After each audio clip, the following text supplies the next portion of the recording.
अस्सलाम वालेकुम स्टूडेंट्स, मैं हूं मुस्तजाब हैदर, आपका फ़िज़िक्स टीचर। हम लोग पढ़ रहे हैं चैप्टर नंबर 8 वेव्स, और आज हम उसका एक बहुत इंपॉर्टेंट आर्टिकल पढ़ने जा रहे हैं जिसका नाम है इंटरफेरेंस। तो स्टूडेंट्स, हम लोग पढ़ेंगे इंटरफेरेंस क्या होती है और किस तरह से हम एक्सपेरिमेंट को यूज़ करते हुए कंडीशंस ऑफ इंटरफेरेंस को फाइंड आउट कर सकते हैं। तो चलें स्टूडेंट्स, चलते हैं अपने लाइट बोर्ड की तरफ और लेक्चर का आगाज़ करते हैं। तो स्टूडेंट्स, हम लोग पढ़ने जा रहे हैं इंटरफेरेंस के बारे में। इंटरफेरेंस के बारे में हमने एक डिस्क्रिप्शन अपने प्रीवियस लेक्चर में सीखी थी, जब हमें बताया गया कि प्रिंसिपल ऑफ सुपरपोजिशन क्या होता है। हमने सीखा कि जब दो वेव्स होती हैं और वो दो वेव्स सुपर इम्पोज करती हैं, एक दूसरे के ऊपर आ जाती हैं, उनकी ओवरलैपिंग हो जाती है, तो डिफरेंट तरह के फिनोमिना होते हैं वहाँ पे। उन्हीं फिनोमिना में से एक फिनोमिनन था जिसे हम लोग इंटरफेरेंस का नाम देते हैं। तो आज के लेक्चर में स्टूडेंट्स हम इन डिटेल सीखने जा रहे हैं इसके बारे में। सबसे पहले, अगर आप प्रीवियस लेक्चर को याद करें तो हमने कहा था कि अगर दो वेव्स कुछ इस तरह से हों कि उनकी फ्रिक्वेंसी सेम हो, वो एक ही डायरेक्शन में ट्रैवल कर रही हों और इस तरह से वो सुपर इम्पोज भी करें, एक दूसरे के ऊपर आ जाए, तो फिर उसके रिजल्टेंट में जो फिनोमिनन होता था हम उसे इंटरफेरेंस का नाम देते थे। यहाँ पे हम इसकी डेफिनेशन लिखते हैं। when two waves having same frequency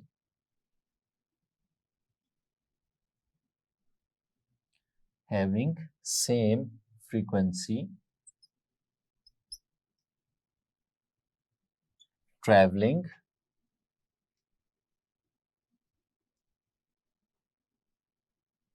in same direction superimpose।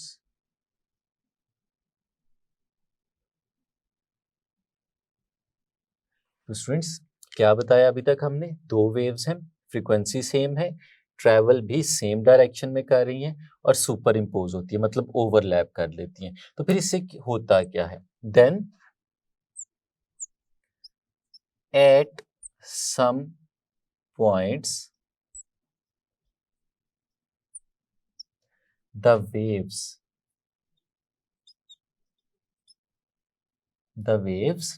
reinforce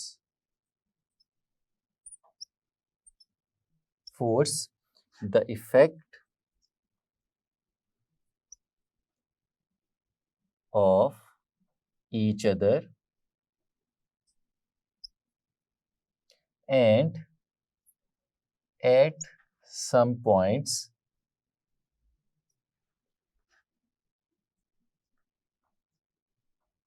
they cancel the effect of each other. This phenomena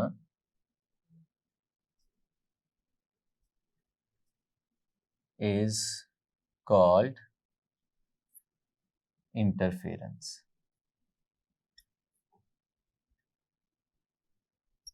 तो स्टूडेंट्स, ये है हमारे पास प्रॉपर डेफिनेशन की कि इंटरफेरेंस क्या होती है।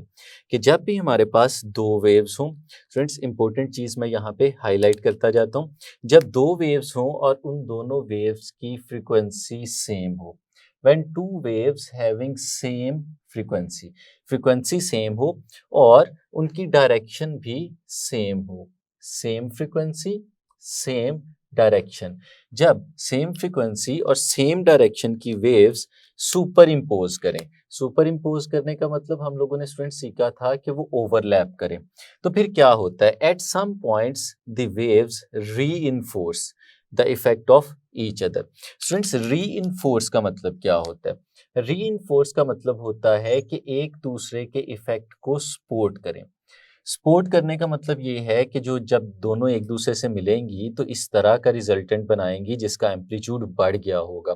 और उसके साथ साथ क्या होता है कि and at some points they cancel the effect of each other, और कुछ पॉइंट्स ऐसे होते हैं जहां पे ये एक दूसरे के इफेक्ट को कैंसिल कर देती हैं। तो इस तरह का जो फिनोमिना है उसे हम लोग स्टूडेंट्स नाम देते हैं इंटरफेरेंस का।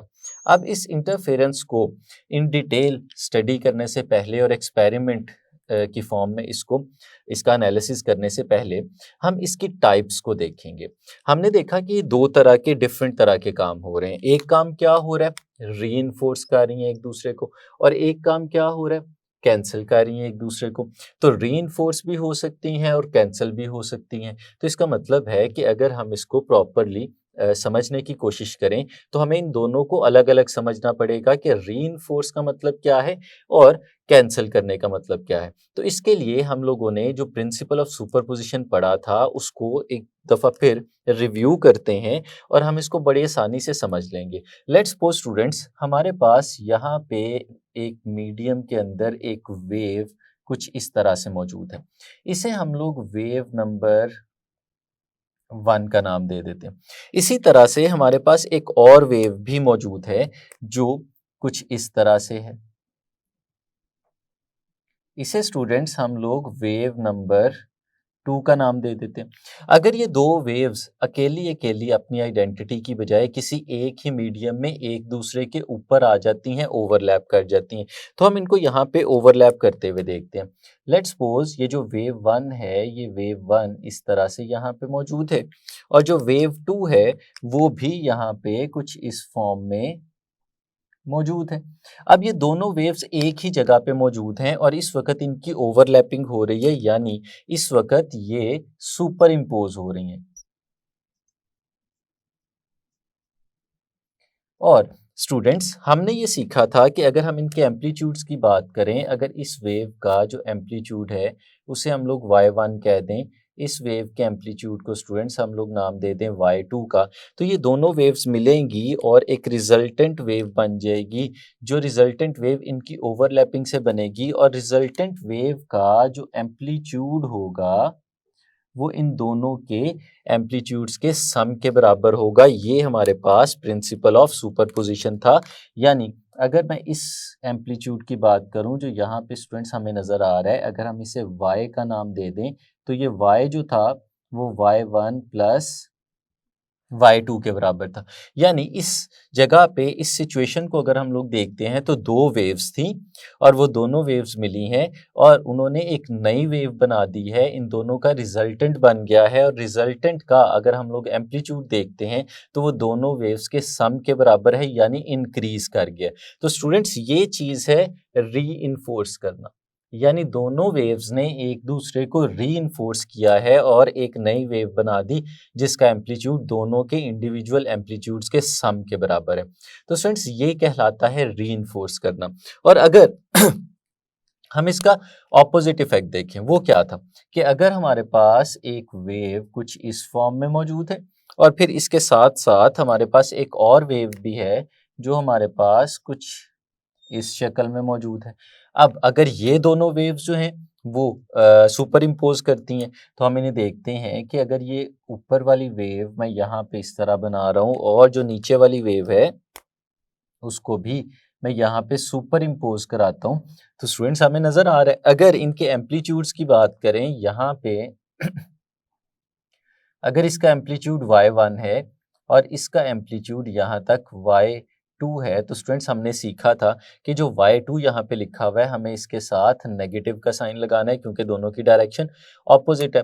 और प्रिंसिपल ऑफ सुपरपोजिशन क्या कहता था कि इनका जब रिजल्टेंट बनेगा दोनों की ओवरलैपिंग से, तो वो रिजल्टेंट हमारे पास इन दोनों के सम के बराबर होगा। और यहाँ पे अगर हम लोग स्टूडेंट्स वही चीज़ y देखते हैं तो y is equal to y1 plus minus of y2 आएगा, यानी ये हमारे पास y1 माइनस y2 हो जाएगा।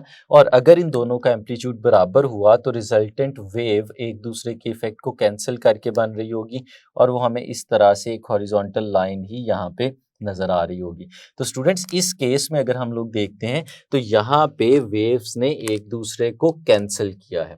तो स्टूडेंट्स ये डेफिनेशन जो हमें नज़र आ रही है, हमने इसके दोनों हिस्सों को यहाँ पे देखा कि एक जगह पे दोनों वेव्स एक दूसरे के इफेक्ट को रीइंफोर्स कर रही हैं और एक जगह पे ये दोनों वेव्स एक दूसरे के इफेक्ट को कैंसल आउट कर रही हैं।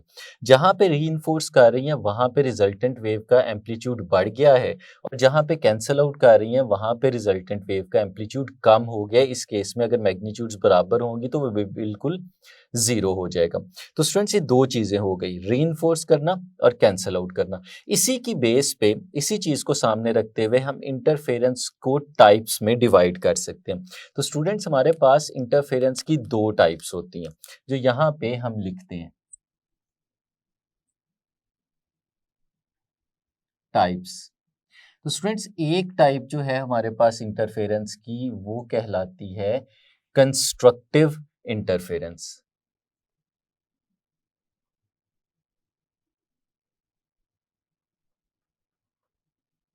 Constructive interference. और स्टूडेंट्स दूसरी टाइप जो हमारे पास इंटरफेरेंस की है वो कहलाती है डिस्ट्रक्टिव।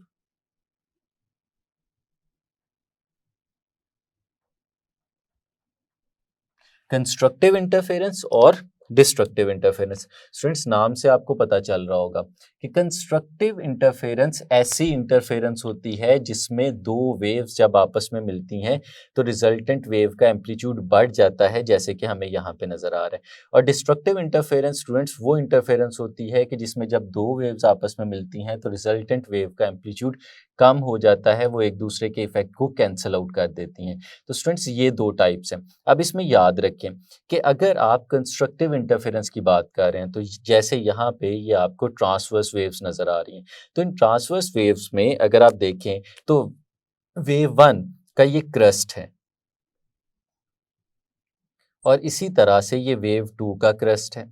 तो स्टूडेंट्स अगर आप देखें तो क्रस्ट और क्रस्ट जब सुपर इम्पोज हो रहे हैं तो एक दूसरे के ऊपर आ रहे हैं।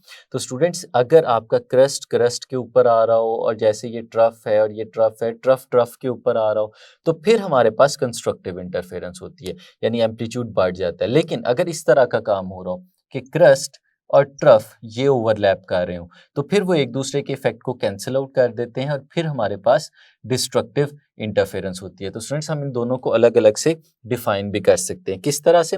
When two waves when two waves of same frequency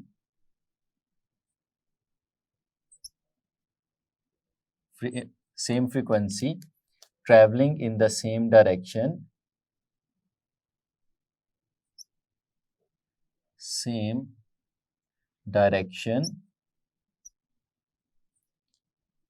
superimpose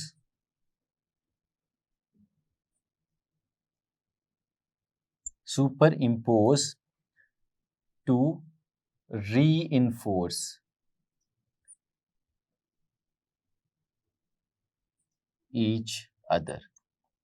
तो स्टूडेंट्स क्या हो कि दो वेव्स हो, सेम फ्रीक्वेंसी हो, सेम डायरेक्शन में ट्रेवल कर रही हो, सुपर इम्पोज करें इस तरह से कि एक दूसरे को री इन्फोर्स कर दें। तो स्टूडेंट्स इस तरह की इंटरफेरेंस हमारे पास कंस्ट्रक्टिव इंटरफेरेंस कहलाती है। तो यहाँ से ही हम डिस्ट्रक्टिव इंटरफेरेंस की डेफिनेशन भी लिख सकते हैं।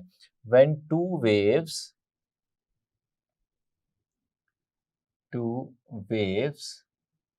of same frequency traveling in same direction superimpose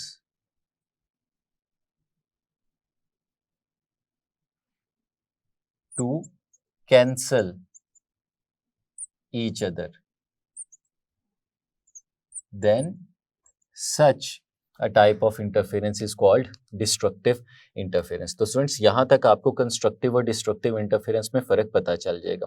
जो चीज़ हमें याद रखनी है वो ये है कि एक दूसरे के इफेक्ट को रीइंफोर्स किया जाएगा और एक दूसरे के इफेक्ट को कैंसल आउट किया जाएगा। और ये हो कब सकता है, ये ज़्यादा इंपॉर्टेंट चीज़ है कि आपने याद रखनी है कि जब वेव्स ऐसे मिले कि क्रस्ट क्रस्ट पे आ जाए, ट्रफ ट्रफ पे आ जाए तो कंस्ट्रक्टिव इंटरफेरेंस होगी, और अगर ऐसे मिले कि क्रस्ट ट्रफ पे आ जाए, ट्रफ क्रस्ट पे आ जाए, तो इस केस में हमारे पास डिस्ट्रक्टिव इंटरफेरेंस होगी। तो स्टूडेंट्स आगे चलते हैं और एक एक्सपेरिमेंट करते हैं, और उस एक्सपेरिमेंट से इस इन इन रिजल्ट्स को जो हम लोगों ने यहाँ पे निकाले इन्हें जनरलाइज करते हैं। तो स्टूडेंट्स चलते हैं अपने एक्सपेरिमेंट की तरफ, जिसमें हम लोगों ने इंटरफेरेंस को बाकायदा प्रॉपर अंदाज में सीखना है। स्टूडेंट्स हमारे पास एक सेटअप यहाँ पे बना हुआ नज़र आ रहा है, हम इसे एक्सप्लेन करते हैं। ये हमारी बुक की फिगर है, इसको बुक में भी आप देख सकते हैं, इसी अंदाज में बनी हुई है। स्टूडेंट्स इसमें हमारे पास कुछ चीज़ें हैं जिनको अलग अलग हमें पहले समझना है। स्टूडेंट्स ये एक स्पीकर है जिसे हम लोग S1 का नाम दे देते हैं। सिमिलरली यहाँ पे भी एक और स्पीकर है जिसे हम लोग S2 का नाम दे देते हैं। ये दो स्पीकर्स हैं साउंड जनरेट करने के लिए। और स्टूडेंट्स जो यहाँ पे लगा हुआ है ये हमारे पास एक पावर एम्पलीफायर है। ये हमारा जो साउंड जनरेट हो रहा है उसे एम्पलीफाई करके हमारे स्पीकर्स को देने के लिए इस्तेमाल हो रहा है। और यहाँ पे स्टूडेंट्स ये जो हमारे पास ऊपर है ये एक ऑडियो जनरेटर है। ऑडियो जनरेटर का काम क्या है कि हमें ये रिक्वायर्ड फ्रिक्वेंसी का साउंड दे। तो स्टूडेंट्स अब इस एक्सपेरिमेंटल सेटअप को अगर हम लोग देखें तो सबसे ऊपर हमारे पास ऑडियो जनरेटर है जो साउंड जनरेट करता है हमारी रिक्वायर्ड फ्रिक्वेंसी का, और नीचे एम्पलीफायर को प्रोवाइड करता है। एम्पलीफायर आगे दो स्पीकर्स को ये साउंड देता है और वो स्पीकर्स जो है इस साउंड को हर डायरेक्शन में भिजवा देते हैं। सो यहाँ पे जो आगे आपको नज़र आ रहा है ये साउंड है जो आगे की डायरेक्शन में ट्रैवल करता हुआ जाता है। फ्रेंड्स हम लोग जानते हैं कि जो साउंड की वेव्स हैं ये लॉन्गिट्यूडनल वेव्स होती हैं, और लॉन्गिट्यूडनल वेव्स जब आगे की डायरेक्शन में ट्रैवल करती हैं तो इनकी ट्रैवलिंग में कंप्रेशंस और उसके साथ साथ रेयरफेक्शंस होती हैं। फ्रेंड्स यहाँ पे ये जो आपको नज़र आ रहा है ये साउंड जैसे S1 से साउंड निकल के हर डायरेक्शन में फैलता चला जा रहा है। हमने इस साउंड को समझाने के लिए वेव्स की फॉर्म में विजुअलाइज करने के लिए यहाँ पे इसे ड्रॉ किया। स्टूडेंट्स इसमें देखें दो तरह की लाइंस आपको नज़र आ रही हैं। एक तो सॉलिड लाइंस आपको नज़र आ रही हैं और उसके साथ साथ आपको डॉटेड लाइंस बनी हुई भी नज़र आ रही होंगी। आप ऐसे समझ लें कि जो सॉलिड लाइंस हैं ये हमारी कंप्रेशन को रिप्रेजेंट कर रही हैं, और ये जो डॉटेड लाइन हमें नज़र आ रही है ये हमारी रेयरफेक्शन को रिप्रेजेंट कर रही है। तो ऑल्टरनेटिवली अगर हम लोग देखते हैं तो कंप्रेशन है, रेयरफेक्शन है, कंप्रेशन है, रेयरफेक्शन है, इसी अंदाज में हमारा जो साउंड है वो आगे की डायरेक्शन में ट्रैवल करता है। स्टूडेंट्स इसको समझने के लिए, क्योंकि अभी कुछ देर पहले जब हम समझ रहे थे प्रिंसिपल ऑफ सुपरपोजिशन को, तो हमने देखा कि जो वेव्स हैं अगर क्रस्ट के ऊपर क्रस्ट आ जाए और ट्रफ के ऊपर ट्रफ आ जाए तो हम उसे कहते हैं कि वो कंस्ट्रक्टिव इंटरफेरेंस हो रही है, और इसी तरह से अगर क्रस्ट पे ट्रफ आ जाता था तो हम उसे कहते थे वो डिस्ट्रक्टिव इंटरफेरेंस हो रही है। तो उसी अंदाज में अगर हम इसे समझना चाहें तो आप कुछ देर के लिए कंसिडर कर लें कि ये जो हमारे पास सॉलिड लाइन है ये हमारे पास क्रेस्ट को रिप्रेजेंट कर रही है, और जो डॉटेड लाइन है ये हमारे पास ट्रफ को रिप्रेजेंट कर रही है, बिल्कुल जैसे कंप्रेशन और रेयरफेक्शन। और हम अपने प्रीवियस लेक्चर्स में ये चीज़ समझ भी चुके थे कि आप लॉन्गिट्यूडनल वेव्स को ट्रांसवर्स वेव्स के साथ रिलेट कर सकते हैं, होती बेसिकली दोनों एक ही हैं। अगर आप उनकी ग्राफिकल रिप्रेजेंटेशन को देखेंगे तो आप क्रस्ट और ट्रफ की फॉर्म में इन्हें रिप्रेजेंट कर सकते हैं। तो हम इसको समझने के लिए सिर्फ ये समझते हैं कि जो सॉलिड लाइन है हमारे पास ये क्रस्ट है, और डॉटेड लाइन जो है ये ट्रफ है, यानी कंप्रेशन को हम लोग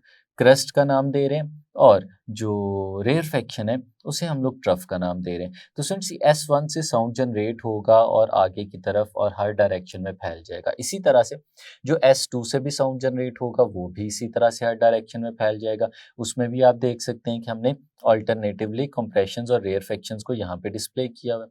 अब स्टूडेंट्स ये सेंट्रल पार्ट देखें, हमने पूरे साउंड को तो रिप्रेजेंट नहीं किया, लेकिन हमने कुछ ऐसा हिस्सा भी आपको दिखा दिया जहाँ पे ये दोनों साउंड्स ओवरलैप कर रहे हैं, यानी सुपर इम्पोज हो रहे हैं। और हमने सीखा है कि जब ये सुपर इम्पोज होते हैं तो उसके सुपर इम्पोज होने से ये कंस्ट्रक्टिवली भी मिल सकते हैं और डिस्ट्रक्टिवली भी मिल सकते हैं। अब अगर इस एक्सपेरिमेंटल सेटअप को देखें तो ये एक फिजिकल सेटअप है। इस फिजिकल सेटअप में हम लोगों ने क्या किया कि हम लोगों ने एक माइक्रोफोन लिया और उस माइक्रोफोन को एक CRO के साथ अटैच कर दिया। स्टूडेंट्स हमें पता है कि माइक्रोफोन जो है वो किसी भी जगह पे मौजूद साउंड को डिटेक्ट करने के लिए इस्तेमाल होता है, और फिर इस माइक्रोफोन को हम लोग कनेक्ट कर देते हैं एक CRO के साथ। और स्टूडेंट्स हम लोग जानते हैं कि CRO कैथोड रे ऑसिलोस्कोप क्या होता है। ये हमारे पास किसी भी सिग्नल को ग्राफिकल फॉर्म में रिप्रेजेंट करने के लिए यूज़ होता है, ये ग्राफ प्लॉट करने के लिए इस्तेमाल होता है। तो अगर सीआरओ की स्क्रीन हम लोग देखें तो उसके ऊपर एक वर्टिकल एक्सिस और एक हॉरिजॉन्टल एक्सिस हमेशा ड्रॉ हुआ होता है। तो यहाँ पे भी हम लोगों ने माइक्रोफोन को सीआरओ के साथ अटैच किया है कि अगर माइक्रोफोन में साउंड सुनाई देगा तो हमारे सीआरओ की स्क्रीन पे वो sound in the form of wave नज़र आएगा। जैसे हम लोग देखते हैं कि साउंड को अगर ग्राफिकली रिप्रेजेंट करें तो उसे वाई एक्सिस के ऊपर रिप्रेजेंट करते हैं और वाई एक्सिस पे बनती हुई पीक्स इस चीज़ को आइडेंटिफाई कर रही होती हैं कि साउंड हमें सुनाई दे रहा है और अगर वो पीक नहीं होगी सीआरओ की स्क्रीन के ऊपर तो इसका मतलब है कि हमें साउंड सुनाई नहीं दे रहा। अब स्टूडेंट्स ये जो आपको सेटअप नज़र आ रहा है, इस सेटअप पे हम लोगों ने एक पॉइंट माइक यूज़ किया। पॉइंट माइक क्या है कि जिस जगह पे वो माइक मौजूद होगा, अगर उस जगह पे कोई साउंड हुआ तो वो साउंड माइक कैप्चर करेगा और उस सिग्नल को भेजेगा सीआरओ पे और सीआरओ उस सिग्नल को डिस्प्ले करना शुरू कर देगा। तो स्टूडेंट्स हम माइक लेते हैं और उस माइक को डिफरेंट पॉइंट्स के ऊपर मूव कराते हैं उस रीजन में जिस रीजन में हमारा साउंड ओवरलैप कर रहा है। वैसे तो इस सारे रीजन में हमारा साउंड ओवरलैप कर रहा होगा लेकिन हमने जहाँ पे रिप्रेजेंट किया हुआ है ओवरलैपिंग को हम उस रीजन में करते हैं। तो स्टूडेंट्स माइक को हम डिफरेंट जगहों पे प्लेस करते चले जाते हैं और सीआरओ पे उसकी रिकॉर्डिंग भी करते चले जाते हैं कि कहाँ-कहाँ पे हमें किस-किस तरह की वेव फॉर्म मिल रही है। लेट्स सपोज स्टूडेंट्स हमने कुछ पॉइंट्स लिए, जैसे हमने माइक्रोफोन को इस जगह पे प्लेस किया और इसको हम लोगों ने पॉइंट P1 का नाम दे दिया। स्टूडेंट्स जब हमने माइक्रोफोन को इस जगह पे रखा और साथ ही हम लोगों ने सीआरओ को देखा, तो सीआरओ जैसे आपको यहाँ पे उसकी स्क्रीन डिस्प्ले की जा रही है, सीआरओ की स्क्रीन के ऊपर हमें एक सिग्नल बनता हुआ नज़र आया। वो सिग्नल किस तरह से बन रहा था सीआरओ की स्क्रीन पे? हमने देखा कि हमने एक्स एक्सिस के ऊपर तो हम नॉर्मली टाइम को प्लॉट करते हैं और वाई एक्सिस पे वो सिग्नल होता है जिसे हम लेना चाह रहे हैं। तो जैसे ही हमारा माइक्रोफोन इस पॉइंट P1 के ऊपर पहुंचा तो हमारी जो सीआरओ की स्क्रीन थी, उस सीआरओ की स्क्रीन पे इस तरह से करके हमें एक वेव बनती हुई नज़र आई। अब ये वेव किस चीज़ को रिप्रेजेंट कर रही है? वेव रिप्रेजेंट कर रही है कि इस जगह पे हमारे पास साउंड मौजूद है क्योंकि माइक्रोफोन ने इस जगह से साउंड को कैप्चर किया, इलेक्ट्रिकल सिग्नल सीआरओ को भेजा और सीआरओ ने उसे ग्राफ की फॉर्म में यहाँ पे प्लॉट कर दिया। ये किस पॉइंट की बात हो रही है? ये पॉइंट P1 की बात हो रही है जो यहाँ पे हम लोगों ने देखा। इसी तरह स्टूडेंट्स हम इसको फर्दर आगे की तरफ मूव करवाते गए। हमने डिफरेंट पॉइंट्स देखे और उन पॉइंट्स को मार्क करते गए और वहाँ पे देखते गए कि हमारे पास सीआरओ पे कोई रीडिंग आ रही है या नहीं आ रही। तो स्टूडेंट्स इसी तरह से हम लोग मूव करते-करते इस पॉइंट पे आए और इस पॉइंट को हम लोगों ने नाम दे दिया P2 का। P2 पे भी हमें इसी तरह की एक पीक नज़र आई, इसका मतलब है यहाँ पे भी हमें साउंड सुनाई दे रहा था और इस पॉइंट को भी हम लोग यहाँ पे लिख लेते हैं। इसी तरह से फर्दर मूव करते-करते लेट्स सपोज स्टूडेंट्स हम इस पॉइंट पे चले गए। जब हम इस पॉइंट पे चले गए, इस पॉइंट को हम लोगों ने P3 का नाम दे दिया और इस पॉइंट पे भी हमें साउंड सुनाई दिया। अब ये 3 पॉइंट्स स्टूडेंट्स हमारे सामने लिखे हुए हैं, जिन 3 पॉइंट्स पे हमें साउंड सुनाई दिया और माइक्रोफ़ोन को हम डिफरेंट जगहों पे मूव करवाते थे। कुछ जगहों पे साउंड सुनाई देता था, कुछ जगहों पे साउंड सुनाई नहीं देता था। वैसे तो हम देखते हैं कि हर जगह पे साउंड मौजूद है, लेकिन कुछ पॉइंट्स पे हमें साउंड बहुत ज़्यादा सुनाई दे रहा था जिसको ये प्लॉट कर रहे थे और कुछ पॉइंट पे साउंड सुनाई नहीं दे रहा था। हमने देखा है कि ये ऐसा रीजन है जिस रीजन के ऊपर 2 साउंड्स जो हैं वो ओवरलैप कर रहे हैं, सुपर इम्पोज़ कर रहे हैं। तो इस सुपरपोज़िशन के रिज़ल्ट के तौर पे इंटरफेरेंस हो सकती है। अब इंटरफेरेंस हमें पता है 2 तरह की होगी, एक तो कंस्ट्रक्टिव इंटरफेरेंस होती है और एक डिस्ट्रक्टिव। अब जिन जगहों पे हमें साउंड सुनाई दे रहा है, तो स्टूडेंट्स हम लोग कह सकते हैं कि उन जगहों पे कंस्ट्रक्टिव इंटरफेरेंस हो रही है क्योंकि दोनों साउंड्स ने एक दूसरे के इफेक्ट को रीइंफोर्स किया होगा और हमारे पास जो एम्पलीट्यूड ऑफ साउंड है वो इंक्रीज कर गया होगा, इसलिए हमारे माइक्रोफोन ने वो साउंड डिटेक्ट किया और सीआरओ ने उस साउंड को डिस्प्ले करके दिखा दिया। अगर वहाँ पे साउंड ना होता तो माइक्रोफोन उसे डिटेक्ट भी ना करता और वो हमें सुनाई भी ना देता। तो फिर ये जो पॉइंट्स हमने इस जगह पे मार्क की हैं स्टूडेंट्स, हम कह सकते हैं कि ये वो पॉइंट्स हैं कि जिन जगहों पे कंस्ट्रक्टिव इंटरफेरेंस हो रही है क्योंकि यहाँ पे सीआरओ ये शो कर रहा है कि साउंड मौजूद है और साउंड तो वहीं पे मौजूद होगा जहाँ पे दोनों वेव्स ने एक दूसरे को कंस्ट्रक्टिवली रीइंफोर्स किया होगा। अगर रीइंफोर्स ना किया होता, कैंसल आउट किया होता तो हमें यकीनन वहाँ पे कोई भी साउंड सुनाई नहीं देता। तो स्टूडेंट्स ये 3 पॉइंट्स के बारे में हम लोग कह सकते हैं कि यहाँ पे कंस्ट्रक्टिव इंटरफेरेंस हो रही है। लेकिन हम इसकी कंडीशन को देखते हैं। कंडीशन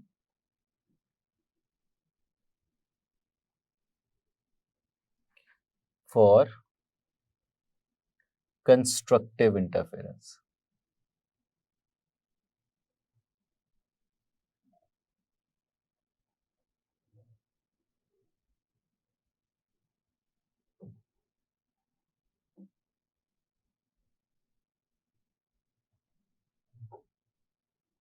तो students condition for constructive interference हमें यहाँ पे नजर आएगी और यही हमारा जो रिजल्ट होगा हम इसे जनरलाइज करेंगे और आगे अपने सारे चैप्टर्स में इस्तेमाल किया करेंगे। तो सबसे पहले बात करते हैं पॉइंट P1 की। अगर इस पॉइंट P1 की बात करें तो हमें साउंड सुनाई दिया था। अब साउंड सुनाई देने का मतलब ये है कि यहाँ पे हो रही है कंस्ट्रक्टिव इंटरफेरेंस और इस पॉइंट की बात करें तो ये है पॉइंट नंबर 1 जिसे हम लोगों ने P1 का नाम दिया हुआ है। तो स्टूडेंट्स P1 को जरा हम लोग गौर से देखते हैं। अब P1 के ऊपर हमारे पास दो वेव्स हैं।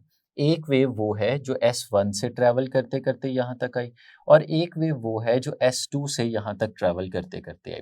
अब स्टूडेंट्स हमें पता है, हम लोग ये चीज़ सीख चुके हैं कि दो कंसेक्यूटिव क्रस्ट या दो कंसेक्यूटिव ट्रफ, उनके दरमियान में जो फासला मौजूद होता है वो लैम्डा के बराबर होता है। तो स्टूडेंट्स अगर हम लोग यहाँ पे भी देखें तो इस चीज़ को नज़र आ सकता है हमें कि अगर हम कोई सी दो सॉलिड लाइंस देखें, जैसे कि मैंने ये दो सॉलिड लाइन देखी।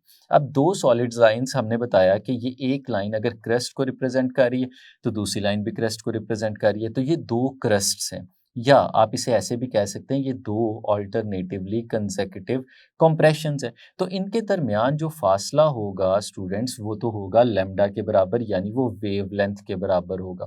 इसी तरह से स्टूडेंट्स अगर कोई सी दो डॉटेड लाइन ले लें तो उनके दरमियान भी जो फासला होगा वो भी लैम्डा के बराबर होगा, और कोई सी एक सॉलिड और एक डॉटेड लाइन अगर हम लोग ले लें और उनके दरमियान फासला देखें तो स्टूडेंट्स वो फासला होगा लैम्डा बाय 2 के बराबर, हाफ ऑफ लैम्डा के बराबर। अब स्टूडेंट्स हम लोग बात कर रहे हैं पॉइंट P1 की।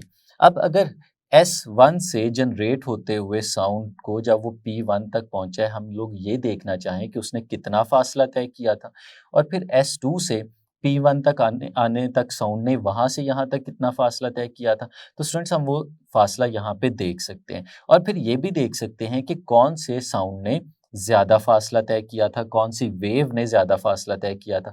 तो हमें नज़र आ रहा है S2 से आने वाली वेव ने ज़्यादा फासला तय किया था और S1 से जाने वाली वेव ने कम फासला तय किया था। तो हम इन दोनों फासलों के डिफरेंस को यहाँ पे कैलकुलेट करेंगे, और वो जो डिफरेंस होता है स्टूडेंट्स, हम उस डिफरेंस को नाम देते हैं पाथ डिफरेंस का। यानी यहाँ पे दोनों वेव्स का जब इस पॉइंट P1 पे मिले हैं तो कितना पाथ डिफरेंस है वो हम यहाँ पे कैलकुलेट करना चाह रहे हैं। तो स्टूडेंट्स जो पाथ डिफरेंस है इस केस में,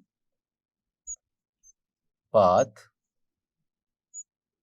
डिफरेंस, वो अगर स्टूडेंट्स हम लोग कैलकुलेट करना चाहें तो हम कैसे कैलकुलेट कर सकते हैं। एक तो वो डिस्टेंस है जो S2 से P1 तक था, और एक वो डिस्टेंस है जो S1 से P1 तक था। तो अगर पाथ डिफरेंस निकालना हो स्टूडेंट्स तो हम इन दोनों डिस्टेंसेस को माइनस कर देंगे, यानी पाथ डिफरेंस किसके बराबर लिखा जा सकता है स्टूडेंट्स, ये लिखा जा सकता है S2 P1 minus S1 P1, यानी एक ऐसी लाइन जो S2 से सीधी P1 तक लगाई जाए और एक ऐसी लाइन जो S1 से सीधी P1 तक लगाई जाए। इन दोनों लाइन की लेंथ्स जो है उन्हें माइनस कर दें, सब्ट्रैक्ट कर दें, तो हमें पाथ डिफरेंस मिल जाएगा। तो स्टूडेंट्स वही अगर हम यहाँ पे सब्सटीट्यूट करते हैं और देखते हैं, अब इधर देखिएगा स्टूडेंट्स, अगर दो सॉलिड लाइन के दरमियान जो फासला है वो लैम्डा के बराबर है, तो हम देखते हैं कि P1 तक आते हुए हमारे साउंड ने जो S1 से चला था उसने कितना डिस्टेंस ट्रैवल किया। तो हम देखते हैं कि पहली से दूसरी वेव तक आते हुए लैम्डा, दूसरी से तीसरी तक आते हुए एक और लैम्डा, 2 टाइम्स ऑफ लैम्डा हो गया, यहाँ तक 3 times of lambda, 4 times of lambda, और यहाँ तक आते हुए हमारी जो साउंड की वेव है S2 से उसने 5 टाइम्स ऑफ लैम्डा फासला तय कर लिया था, 1 2 3 4 एंड 5। तो S2 से लेके P1 तक हमारी जो वेव ने फासला तय किया था स्टूडेंट्स, हम लोग उसे कह सकते हैं वो 5 टाइम्स ऑफ लैम्डा के बराबर है। और इसी तरह से स्टूडेंट्स अगर S1 से P1 तक आती हुई वेव का फासला हम लोग देखें तो स्टूडेंट्स यहाँ से यहाँ तक लैम्डा, 2 लैम्डा और फिर यहाँ तक पहुँचते पहुँचते 3 लैम्डा। तो S1 से लेके P1 तक जो फासला था वो था स्टूडेंट्स 3 लैम्डा के बराबर। तो स्टूडेंट्स अगर हम इसे माइनस करते हैं तो 5 लैम्डा माइनस 3 लैम्डा, तो ये स्टूडेंट्स हमारे पास जो आंसर यहाँ पे आ जाता है वो आ जाता है 2 लैम्डा। तो स्टूडेंट्स एक ऐसा पॉइंट हम लोगों ने देख लिया जिस पॉइंट पे कंस्ट्रक्टिव इंटरफेरेंस हो रही थी, दो वेव्स आपस में मिल रही थी और रिजल्टेंट का एम्पलीट्यूड इंक्रीज हो रहा था जो सीआरओ ने हमें बताया। तो वहां पे जो हमारे पास पाथ डिफरेंस आया है स्टूडेंट्स वो हमने देखा 2 लैम्डा के बराबर है। इसी तरह से स्टूडेंट्स अगर पॉइंट P2 की बात करें, हमने पॉइंट P1 को देखा, इसी तरह से सेकंड हम लोग बात करते हैं यहाँ पे पॉइंट P2 की, और P2 के लिए भी हम लोग यहाँ पे पाथ डिफरेंस कैलकुलेट करके देखते हैं कि वो पाथ डिफरेंस हमारे पास क्या आता है। तो स्टूडेंट्स देखिएगा, इस केस में जो हमारे पास पाथ डिफरेंस आता है, अब जो हमारे पास पॉइंट है वो है पॉइंट P2। तो स्टूडेंट्स इसी तरह से अगर हमने पाथ डिफरेंस निकालना हो तो S2 P2 इसमें से हम लोग माइनस करेंगे S1 P2। तो स्टूडेंट्स उसी तरह से हम लोग यहाँ पे भी देखते हैं कि देखें P2 तक आने के लिए कितना डिस्टेंस ट्रैवल किया हमारे S2 से चलने वाली वेव ने। तो स्टूडेंट्स हम लोग देख सकते हैं lambda, 2 lambda, 3 lambda, 4 lambda and 4.5 lambda. जैसे हमने देखा कि एक सॉलिड और डॉटेड लाइन के दरमियान जो फासला है वो लैम्डा बाय 2 के बराबर है। तो students 1 lambda, 2 lambda, 3 lambda, 4 lambda and 4.5 lambda, यानी S2 से P2 तक का जो फासला है हम उसे कह सकते हैं 4.5 लैम्डा। स्टूडेंट्स ये हमारे पास आ जाएगा। इसी तरह से अगर हम S1 से चलने वाली वेव की बात करें तो स्टूडेंट्स हम लोग देखते हैं lambda, 2 lambda, 3 lambda and 3.5 lambda. इस पॉइंट तक पहुंचते पहुंचते हमारी वेव ने जो फासला तय किया है वो 3.5 लैम्डा के बराबर है। तो स्टूडेंट्स 4.5 लैम्डा में से 3.5 लैम्डा माइनस करते हैं, सब्ट्रैक्ट करते हैं, तो हमारे पास जो आंसर आता है 4.5 में से 3.5 माइनस करें तो हमारे पास लैम्डा बच जाता है। तो स्टूडेंट्स यहाँ पे इस केस में जो हमारे पास पाथ डिफरेंस आ गया वो लैम्डा के बराबर आ गया। अब इसी चीज़ को अगर आप पॉइंट 3 पे भी करके देखें, हम उसको यहाँ पे वर्बली ही कर लेते हैं। देखिएगा ज़रा स्टूडेंट्स, S2 से अगर हम लोग चलते हैं तो lambda, 2 lambda, 3 lambda and 4 lambda, P3 तक पहुँचते पहुँचते 4 लैम्डा का डिस्टेंस हो गया। और अगर S1 की बात करें, lambda, 2 lambda, 3 lambda, 4 lambda, 5 lambda and 6 lambda. तो हमारे पास स्टूडेंट्स S2 से P3 तक 4 लैम्डा और S1 से P3 तक 6 लैम्डा। तो हम इसे जब माइनस करेंगे तो हमारे पास माइनस का 4 लैम्डा आ जाएगा। तो स्टूडेंट्स ये चीज़ आपने जहन में रखनी है, 2 लैम्डा आया, माइनस का 2 लैम्डा आया। तो स्टूडेंट्स बहुत सारे ऐसे पॉइंट्स थे जिन पॉइंट्स पे जब भी हम माइक्रोफोन को रखते थे तो हमें सीआरओ पे एक सिग्नल नज़र आता था, हम उन तमाम पॉइंट्स का पाथ डिफरेंस निकालते चले गए। हमने वहाँ पे एक चीज़ देखी जो यहाँ पे एग्जाम्पल के तौर पे आपको 3 डिफरेंट पॉइंट्स के लिए दिखाया, कि हमने देखा कि इन सारे केसेस में जो हमारे पास स्टूडेंट्स पाथ डिफरेंस आ रहा था, पाथ डिफरेंस आ रहा था स्टूडेंट्स, वो पाथ डिफरेंस हमेशा 0 plus lambda minus lambda plus 2 lambda minus 2 lambda इस फॉर्म में आ रहा था। यानी जो डिफरेंस पाथ डिफरेंस हमारे पास आता था वो या 0 आता था, या प्लस माइनस लैम्डा आता था, या प्लस माइनस 2 लैम्डा आता था, या प्लस माइनस 3 लैम्डा आता था। ये कोई भी वैल्यू ऐसी थी जो लैम्डा की हमें मिलती जाती थी, पाथ डिफरेंस हमेशा हमारे पास लैम्डा का मल्टीपल आ रहा था। तो स्टूडेंट्स ये वो सारे पॉइंट्स हैं जिन सारे पॉइंट्स पे हमारे पास जो इंटरफेरेंस हो रही है वो कंस्ट्रक्टिव है, यानी हमें साउंड सुनाई दे रहा है। तो हम यहाँ से फिर एक रिजल्ट बना सकते हैं कि हमारे पास उन तमाम पॉइंट्स पे कंस्ट्रक्टिव इंटरफेरेंस होती है जिन तमाम पॉइंट्स पे हमारा जो पाथ डिफरेंस है वो लैम्डा का इंटीग्रल मल्टीपल हो। और यहाँ पे जो n है इसकी वैल्यू हमारे पास होल नंबर्स में आती है स्टूडेंट्स, इस तरह से, वेयर n, इस केस में हमारे पास जो n है वो किसके बराबर हो सकता है, वो 0 के प्लस माइनस 1 के plus minus 2k and so on, ये इसके बराबर हो सकता है। तो स्टूडेंट्स ये बड़ी इंटरेस्टिंग कंडीशन ये आपने याद रखनी है कि जब भी हमारे पास पाथ डिफरेंस, जब भी दो वेव्स मिलेंगी, ओवरलैप करेंगी, हम उनका पाथ डिफरेंस कैलकुलेट करेंगे, अगर तो वो पाथ डिफरेंस लैम्डा का इंटीग्रल मल्टीपल आ जाता है तो हमेशा वहाँ पे कंस्ट्रक्टिव इंटरफेरेंस हो रही होगी। और स्टूडेंट्स अगर गौर से देखिएगा, हमने कहा था स्टार्टिंग पे कि जो सॉलिड लाइन है वो रिप्रेजेंट कर रही है क्रस्ट को, और जो डॉटेड लाइन है वो रिप्रेजेंट कर रही है ट्रफ को। अगर आप पॉइंट P1 की बात करें तो देखिएगा P1 के ऊपर दो सॉलिड लाइंस मिल रही हैं। तो दो सॉलिड लाइंस का मिलने का मतलब ये है कि इस जगह पे दो क्रस्ट आपस में मिल रहे हैं। तो स्टूडेंट जब क्रस्ट क्रस्ट के ऊपर आता है तो फिर तो हमारे पास कंस्ट्रक्टिव इंटरफेरेंस ही होती है। और अब आपने देखा कि वहाँ पे पाथ डिफरेंस क्या बन रहा है। इसी तरह से अगर पॉइंट P2 की बात करें तो उस पॉइंट P2 के ऊपर एक ट्रफ दूसरे ट्रफ से मिल रहा है, दो डॉटेड लाइंस वहाँ पे आपस में मिल रही हैं।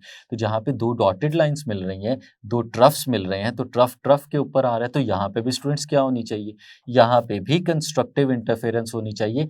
और यही हमें इस CRO ने भी दिखाया कि यहाँ पे कंस्ट्रक्टिव इंटरफेरेंस हो रही थी। तो स्टूडेंट्स ये रिजल्ट था हमारे पास कि कंडीशन क्या है, हमारे पास कंस्ट्रक्टिव इंटरफेरेंस की क्या कंडीशन है। तो स्टूडेंट्स हमने देखा कि जहाँ पे क्रस्ट क्रस्ट पे आ जाए या ट्रफ ट्रफ पे आ जाए, हमारे माइक्रोफोन ने हमें साउंड दिखाया और हमने वहाँ पे पाथ डिफरेंस निकाल के देखा तो वो पाथ डिफरेंस लैम्डा का मल्टीपल आ गया। मतलब वहाँ पे कंस्ट्रक्टिव इंटरफेरेंस होगी जहाँ पे पाथ डिफरेंस लैम्डा का मल्टीपल होगा। तो स्टूडेंट्स आगे चलते हैं और देखते हैं कि डिस्ट्रक्टिव इंटरफेरेंस कहाँ पे हो रही थी।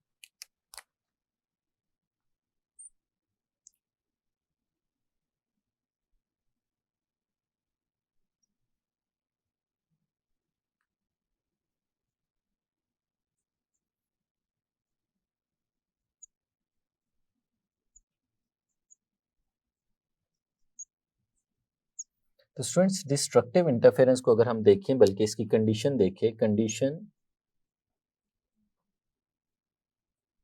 Condition for destructive interference. तो स्टूडेंट्स अगर कंडीशन फॉर डिस्ट्रक्टिव इंटरफेरेंस देखें तो वो हमें उस वक्त पता चलेगी जिस वक्त हम माइक्रोफोन को उन जगहों के ऊपर प्लेस करके देखें जिन जगहों पे हमें साउंड सुनाई नहीं दे रहा था। अब स्टूडेंट्स इतना तो हम लोग देख सकते हैं कि ये वो सारी जगह हमने देखी थी जिन जगहों पे क्रस्ट क्रस्ट पे आ रहा था या जिन जगहों पे ट्रफ ट्रफ पे आ रहा था।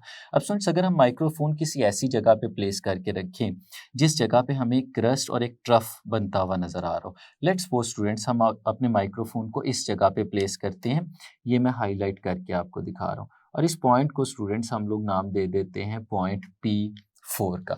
और जब स्टूडेंट्स इस पॉइंट P4 पे हमने अपने माइक्रोफोन को प्लेस किया और CRO की जो स्क्रीन है, अगर हमने उस स्क्रीन के ऊपर देखा तो स्टूडेंट्स हमें CRO की स्क्रीन के ऊपर कोई भी सिग्नल नज़र नहीं आया। वहाँ पे हमारी जो स्क्रीन थी वो बिल्कुल हॉरिजॉन्टल लाइन की फॉर्म में इस तरह से नज़र आना शुरू हो गई। ये कौन से पॉइंट की बात कर रहे हैं स्टूडेंट्स, ये हम लोग बात कर रहे हैं पॉइंट P4 की। तो स्टूडेंट्स इसका क्या मतलब था कि यहाँ पे हमारे माइक्रोफोन ने कोई भी साउंड डिटेक्ट नहीं किया। अब साउंड डिटेक्ट नहीं हो रहा, लेकिन यहाँ पे साउंड तो मौजूद है, जो S1 से भी आ रहा है और S2 से भी आ रहा है और दोनों साउंड्स ओवरलैप हो रहे हैं। तो स्टूडेंट्स हम लोग बड़े कॉन्फिडेंस के साथ, बड़ी आसानी के साथ ये बात कह सकते हैं कि ये वो वाला पॉइंट था जिस पॉइंट पे दोनों साउंड्स ने एक दूसरे के इफेक्ट को कैंसल आउट कर दिया था।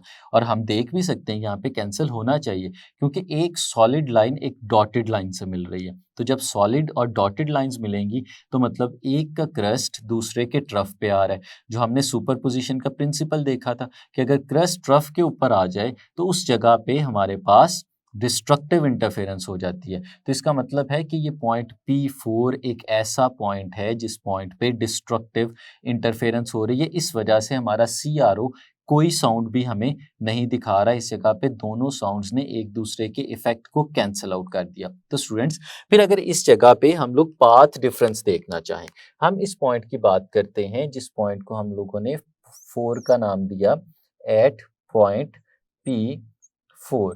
तो स्टूडेंट्स P4 पे अगर हमने पाथ डिफरेंस कैलकुलेट करना हो, मैं यहाँ पे लिखता हूँ पाथ डिफरेंस। Path difference. अब स्टूडेंट्स कहाँ पे हैं, हम P4 पे, तो हमें दो चीज़ें देखनी है। एक तो हमारा साउंड S2 से चलते चलते P4 तक पहुंचा, तो जो डिस्टेंस उसने ट्रेवल किया होगा, अगर उस डिस्टेंस की हम लोग बात करें तो वो है S2P4। और इसी तरह से वो डिस्टेंस जो S1 से P4 तक है, वो इसमें से हम लोग माइनस कर देंगे, तो ये आ जाएगा S1P4। तो स्टूडेंट्स अगर इन दोनों डिस्टेंसेस को यहाँ पे हम लोग देखें तो क्या आएगा हमारे पास, lambda, 2 lambda, 3 lambda and 3.5 lambda. यानी अगर S2 से P4 तक हम लोग जाते हैं तो 3.5 लैम्डा हमारी वेव ने डिस्टेंस ट्रेवल किया, जो हम लोग यहाँ पे लिख देते हैं 3.5 लैम्डा। और स्टूडेंट्स इसी तरह S1 से वहां तक पहुंचते हुए अगर हम डिस्टेंस की बात करें तो lambda, 2 lambda, 3 lambda, 4 lambda and 5 lambda. तो उधर तक जाते जाते जो डिस्टेंस ट्रेवल किया गया वो है स्टूडेंट्स 5 लैम्डा। अब स्टूडेंट्स अगर 3.5 लैम्डा में से 5 लैम्डा को हम लोग सब्ट्रैक्ट करते हैं, माइनस करते हैं, तो हमारे पास जो आंसर आएगा स्टूडेंट्स वो आ जाएगा -1.5 लैम्डा। स्टूडेंट्स इस तरह का आंसर आ जाएगा। इसी तरह से अगर हम कोई और पॉइंट भी लेते हैं, एग्जाम्पल के तौर पे हम एटलीस्ट 2 पॉइंट्स को सॉल्व करेंगे। कोई एक और पॉइंट लेते हैं जिस जगह पे हमें एक क्रस्ट और एक ट्रफ आपस में मिलते हुए नजर आ रहे हैं। तो स्टूडेंट्स लेट्स सपोज हम यहाँ पे एक पॉइंट ले लेते हैं ये वाला, और स्टूडेंट्स इस पॉइंट को हम लोग नाम दे देते हैं P5 का। अब इस P5 पॉइंट के लिए भी अगर हम लोग पाथ डिफरेंस को कैलकुलेट करना चाहें, तो स्टूडेंट्स बात हो रही है यहाँ पे पॉइंट P5 की। तो स्टूडेंट्स P5 का जो पाथ डिफरेंस हमारे पास यहाँ पे आएगा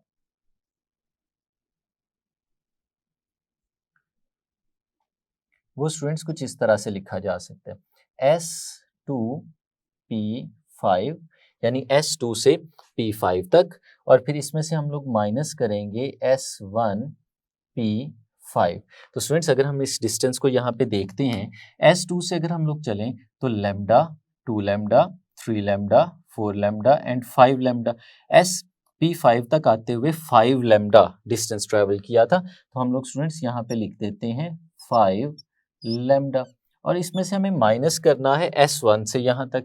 तो S1 से देखिए अगर हम लोग lambda, 2 lambda, 3 lambda and 3.5 lambda, तो हम लोग यहाँ पे लिख देंगे -3.5 लैम्डा। और स्टूडेंट्स अगर हम इन्हें सब्ट्रैक्ट करते हैं तो हम देखते हैं 5 में से अगर सब्ट्रैक्ट करेंगे तो वही 1.5 लैम्डा स्टूडेंट्स हमारे पास ये चीज़ आ जाएगी।